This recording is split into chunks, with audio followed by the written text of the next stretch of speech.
Welcome to Istrolid 1v1. In this game I will show off the tutorial fleet in a 1 versus 1 game. As you can see here, I start by making a few fighters and I'm sending them out to capture the map. And then on top of that I also make a spinal plasma carrier to give some energy to my fighters. And you can see that the enemy has also made some heavy fighters. They're quite slow and heavily armored, so engaging them head on with the same numbers would mean I would lose quite badly because they have so much armor. But on the other hand, I am faster, so I can just run away when I need to. And I made another spinal plasma carriers, and yeah, I'm gonna use this to poke away at his heavy fighters. And the enemy also has a long range missile ship, and my what do you call them? My spinal plasma carriers have some point defense, and that should be enough against the 3 turrets. Like two of my spinal plasma carriers can engage them. And as you saw there, I went in with the fighters, and since the fighters are slow, I was able to dodge the artillery, and I was able to kill off some of his fighter without taking much damage in return. And that's the advantage you can have with speed when you have faster fighters than the enemy has. So yeah, you can see here I also made some torpedo spam just to do some more DPS if the enemy chooses to come in with his fighters. And they also have some point defense which helps against the artillery of the enemy and also against the missile ship of the enemy. And I made a corvette, so I'm gonna be able to like poke them. The corvette is there. It's a gray ship. It's able to go in and poke the enemy if he's like exposing himself on the flank.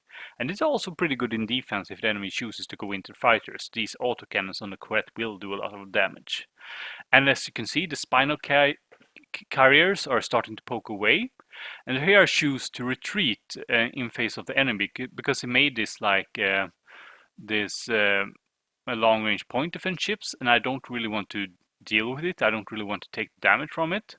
So, and I here see his like his artillery is exposed, and I go in for the kill, and I get some damage from it, but I lose some fighters. So it wasn't that good a trade, but it's weaker now, so it's gonna be easier to kill later. Since yeah, but since I'm fast, my units were faster than his fighters, I could like retreat. If his fighters were faster than mine, I wouldn't have been able to retreat from that. And you can see he's advancing, and I'm trying to just retreat. My ships are a little bit faster than his ships. He's using really slow and heavily armored battleships.